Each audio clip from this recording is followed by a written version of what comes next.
एक महात्मा थे, उनका कश्यप नाम था। तो तपस्या कर रहे थे एक वृक्ष के नीचे, बहुत दिन कठोर तपस्या। तो एक बगुली वो ऊपर डाल में बैठी थी, उसको तो ज्ञान है, ले हक दिया, वो बीट कर दिया, तो उनके ऊपर ऐसे गिरी। तो उनको बड़ा गुस्सा आया, जब ऐसे किया तो भस्म हो गई। तपस्या थी, अब उनको गुदगुदी हुई कि तपस्या तो भारी हो गई, बस भस्म कर दिया उसको। अब भिक्षा मांगने गए तो एक पतिव्रता नारी वो भिक्षाम दे तो निकली, आई, प्रणाम महात्मा, हमें अन्न चाहिए, भूख लगी, कुछ क्षण ठहरिए, अभी बना के लाती हूँ।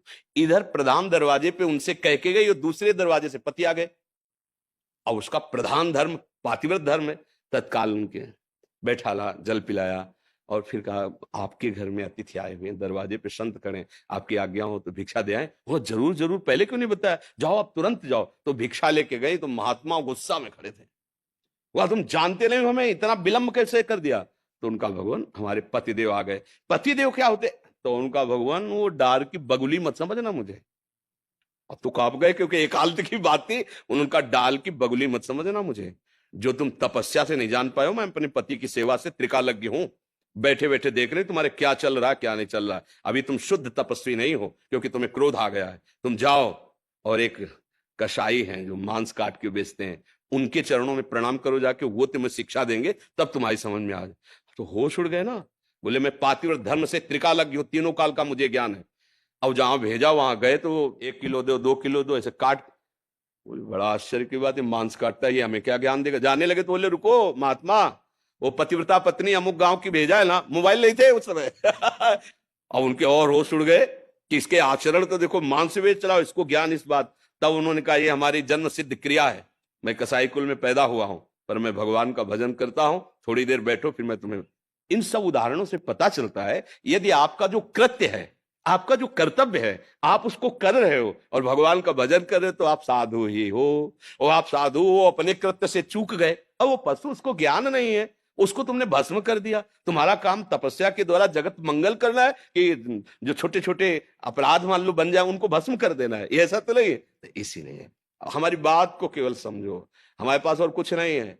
जो संत और गुरुजनों, महापुरुषों से, शास्त्रों से जो बात मिली, अगर उस पे चलोगे तो इस माया रूपी रोग से मुक्त हो जाओगे, भव रोग से। मंत्र मूलम गुरु वाक्यम, मंत्र का मूल क्या? गुरुजनों के वचन। अगर उनकी बात मान लोगे तो आप निहाल हो। कोई झगड़े की जरूरत नहीं, कहीं आने जाने की जरूरत नहीं। घर में रह करके पति और परिवार को भगवान का स्वरूप मान। जैसे मंदिर में नहीं होते सियाराम जी, राधे श्याम जी, शिव जी, सब मंदिर ऐसे, सास ससुर, माता पिता, भाई बंधु, ये पूरा मंदिर है घर। इसमें भगवान इन रूपों में सेवा की और एकांत में उनसे प्रार्थना की। जब समय मिला, प्रभु इस परिवार रूपी आपकी सेवा से आप प्रसन्न हो जाओ और मुझे अपने चरणों का प्रेम दो, पक्का पक्का। और अगर धर्म विरुद्ध आचरण, तो फिर कहीं आनंद की प्राप्ति नहीं। राधे राधे महाराज जी, आपके चरणों में कोटि कोटि प्रणाम। महाराज जी, जब भी हमारे कोई काम नहीं बन पाते तो हमें लगता है कि हम पे भगवत कृपा नहीं हो रही है। महाराज जी, कृपा करके मार्ग प्रदर्शित करें महाराज जी। भगवत कृपा से काम थोड़ी बनाए जाते हैं, भगवत कृपा से काम मिटाए जाते हैं, कामना रहित हुआ जाता है।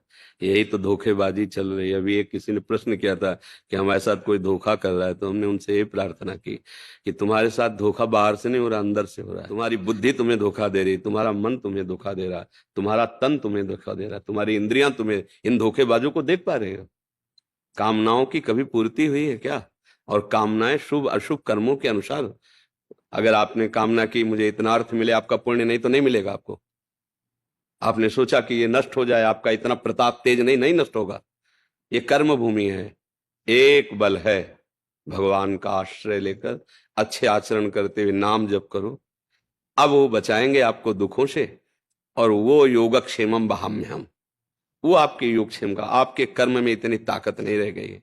शुभ अशुभ कर्म करते करते करते करते अंतःकरण इतना मलिन हो गया है, बस अध्यात्म को समझे बिना ये सब प्रश्न उत्तर बेकार की बातें, समय नष्ट करना। आचरणों को अपने देखो। तुम्हें भगवान ने अवसर दिया, मनुष्य शरीर देकर। भगवान ने तुम्हें आदेश किया, तस्मात् शास्त्रम प्रमाणम ते कार्या कार्यो व्यवस्थित। क्या कार्य है और क्या कार्य है, क्या विधि है क्या निषेध है, क्या करना चाहिए क्या नहीं करना चाहिए, क्या धर्म है क्या अधर्म है। ये मनुष्य शरीर से हो सकता है, पशुओं में नहीं लागू होता। आप धर्म पूर्वक चलिए, पूर्वकृत प्रारब्ध को भगवान का बल लेकर सहिए, और जैसी स्थिति में भगवान रख रहे हैं वैसी स्थिति में भजन कीजिए, आगे का बहुत बढ़िया हिसाब हो जाएगा।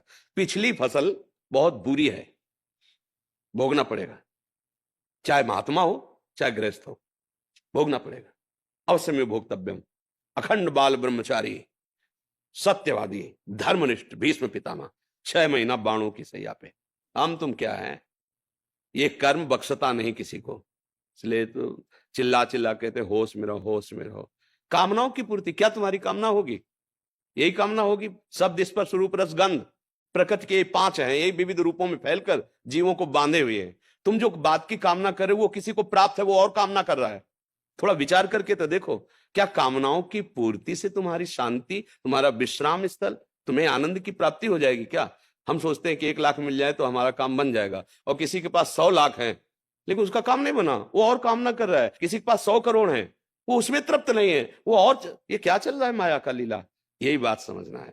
जथा लाभ संतोष सदा, काहू सो कछु न चो। मेरे कर्म के मुझे जैसा रखा जाए, पर अब मैं चूकूंगा नहीं, अधर्म आचरण नहीं करूंगा और भगवान का नाम जप करूंगा। जैसी परिस्थिति होगी उसको सहूंगा। हे प्यारे, अब अपना विस्मरण मत कराना, ये बात कर लो, जीत जाओगे, सारी कामनाएं पूर्ण हो जाएंगी। पूर्ण का मतलब शांत हो जाएंगी। अब कछुनाथ न चाहे मोरे, ये हृदय में आए बिना कामना किसी। अब आप देखो कितनी बड़ी बात, देवराजेंद्र पद बहुत बड़ा पद है, त्रिभुवन पति, देवताओं का स्वामी है। एक अप्सरा उतरे तो ऋषि मुनि को भी आकर्षित कर दे, ऐसा इतिहास साक्षी है। और वो देवराजेंद्र गौतम ऋषि के आश्रम में जाता है, भेष बदलता है और गलत आचरण करता है। मतलब समझो, वहां की एक अप्सरा जो उनके अधीन है, वो यहाँ आती तो ऋषि मुनियों के मन में भी विक्षेप पैदा कर देती है। ऐसे वैभव को भोगने वाला भी वहां तृप्त नहीं है। मृत्यु लोक के एक महात्मा की पत्नी की तरफ गलत दृष्टि, गलत मतलब क्या निकला?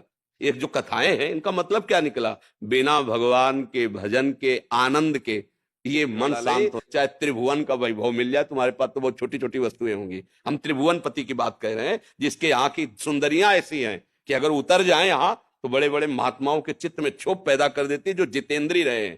तो भाई एक बात समझ में आई है, सुखी मीन जिम नीर अगाधा, तिम हर शरण न एको बाधा। भगवान का आश्रय लेकर जैसी परिस्थिति हो, राधा राधा राधा राधा, अब आगे मंगल हो जाएगा। ये हमारी जो आज की समाज नहीं, वो भटक रही है। बिल्कुल ब्रह्म ने ना लिख लेना, तुम्हारा पुण्य का संयोग जुड़ जाए तो तुम्हारा काम बन जाएगा। तो तुम्हें लगेगा कि बाबा जी ने काम बना दिया, वो जादूगर ने काम बना, कोई नहीं, तुम्हारा पुण्य। और जिस दिन तुम्हारा पाप कर्म वर्तमान का और पीछे जुड़ेगा ना, किसी की ताकत नहीं कि रोक ले। दशरथ जी बाण शब्द वेदी मारा श्रवण कुमार के, तो जैसे पुत्र वियोग में वो मरे, ऐसे महाराज हा राम कह के राम जी को याद करते हुए अपने प्राण त्याग दिए, और उन्हीं राम जी की गोद में जटायु प्राण त्याग रहा है। भगवान का सानिध्य उस समय प्रगट में दशरथ जी के पास नहीं हुआ, लेकिन जटायु को भगवान गोद में रखा। बात समझो, क्या कर्म बना? सिया जी के लिए उसने अपने प्राणों की बाजी लगा दी, तो भगवान की गोद में शरीर। चूक हो गई, श्रवण कुमार के बाण लग गया, तो महाराज को तड़प तड़प के वैसे वियोग में तुम भजन कितना करोगे?